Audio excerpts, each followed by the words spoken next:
I told my fiancé that my best friend's trauma and well-being matters more than her comfort or need to know every detail. And now she's staying with her mom after saying she can't handle how I prioritize him. My best friend lost a parent a year and a half ago, which led him to a mental health crisis. Our friend group has been picking up the pieces ever since. He's doing much better now that he's in therapy, but he's definitely gone through it. What has complicated matters worse is my fiancé.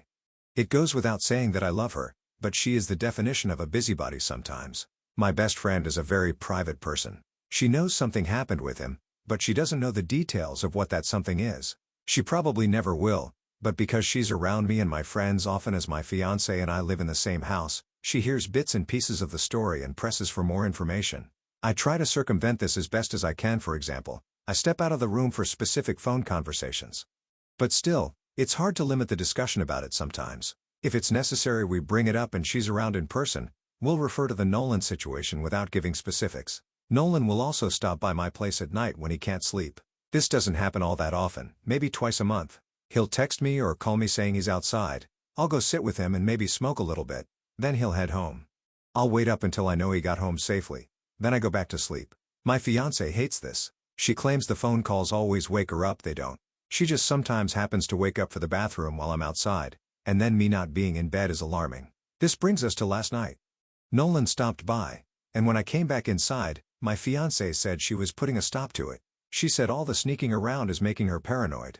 She doesn't feel like she can properly trust me or be a part of my friend group without knowing the details, and that Nolan needs to stop relying on me so much. I told her that no matter whether we're married, dating, whatever, she will never have any ownership over my friend's trauma and that she was never going to be able to order me around in regards to it. I also said her comfort was less important than someone's actual physical well-being.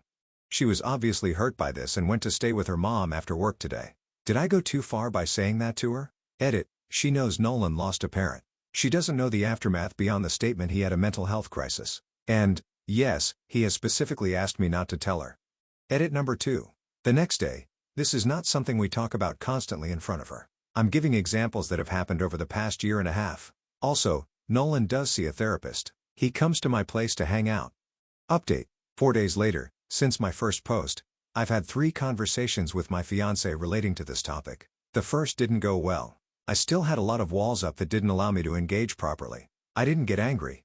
I just didn't say much at all. My fiancé told me what a lot had already assumed. She didn't feel like a priority. She was hurt by my comment and my actions. She gave me specifics on what needed to change if we were to continue.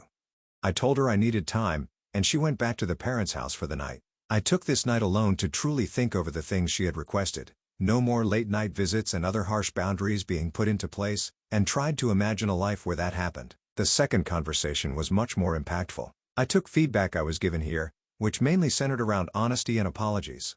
I told her that I was sorry for waking her up and for not treating her how a fiancé should.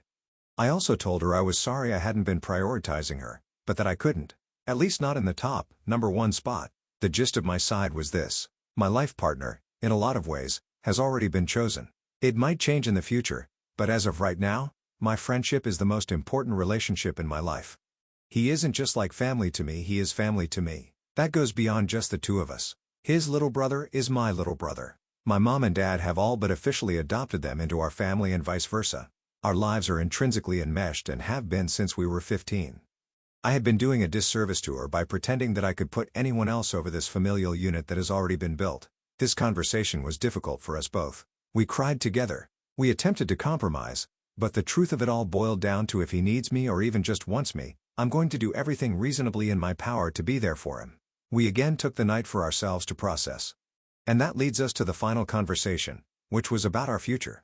She told me she had known the end was coming and had begun to accept it long before our conversation. I agreed. We're also planning a move Jess out party between just us 2 where we try to have fun with it and reconnect as friends. She told me in customary breakup fashion that she's going to cut bangs in my bathroom at some point during this planned night. So was I the jerk for saying that my friend's trauma was more important than her comfort? Yeah, I totally was. Not only because it was harsh, but because I didn't say it sooner so she could make an informed decision about whether it was a life she wanted or not. Now she gets that. I feel gracious and humbled by her forgiveness and understanding, and thankful to commenters who provided insight. Edit to add, no. I'm not planning any more romantic relationships for a while. 2. My number 1 priority is Nolan, not my entire family. He and I are the familial unit I referred to. Relevant comments. Responding to those who tell him he needs to set boundaries with Nolan for both of their healths. Oh, I'm genuinely fascinated by this point of view. We do have other friends and boundaries with one another. Two people choosing to share their lives together and not actively pursuing romantic relationships doesn't automatically lean towards something unhealthy. At least from my perspective, I think it's all just about how people want to live their lives and different priorities. But I seem to be in the minority here. There is only so much about my friendship with him I can include here. And this update post was largely centered around what happened with my ex-fiancé. Why would I list boundaries I have with my friend that are unrelated to this single conflict I posted about? In my eyes, he didn't sabotage anything. I chose my priorities. They were out of line with what was required for a romantic relationship, and I'm now out of that relationship. The value of said relationship is relative. I hope Jess and I remain close friends, but I feel relieved to be rid of extra pressures when I wanted to live my life one way and she wanted something else. I do have a therapist. He does not trauma dump on me. I wanted something else. I do have a therapist. He does not trauma dump on me. We talk like normal people do. He sees a therapist regularly. I've known him since we were 15. We're 25 now. Commenter number 2. Dude, why get engaged in the first place? The engagement was a spur-of-the-moment event when I had been drinking. I wouldn't say it's something I regret because I think both she and I knew it wasn't a marriage is right around the corner. Let's start planning now situation. I mostly just regret not having an honest conversation with her upfront about the different places people took up in my life. That was a huge mistake on my end. Commenter number 3. Are you attracted to Nolan? Reflecting on how we first met, it was basically just me trying to manifest an excuse to talk to the cool tall boy I saw. And then I actually got that excuse and invited him over to my house during our first conversation. So I certainly think he is nice to look at and particularly nice to spend time with. I don't typically think that hard about my interactions with most men other than him. Then makes a comment on moving forward.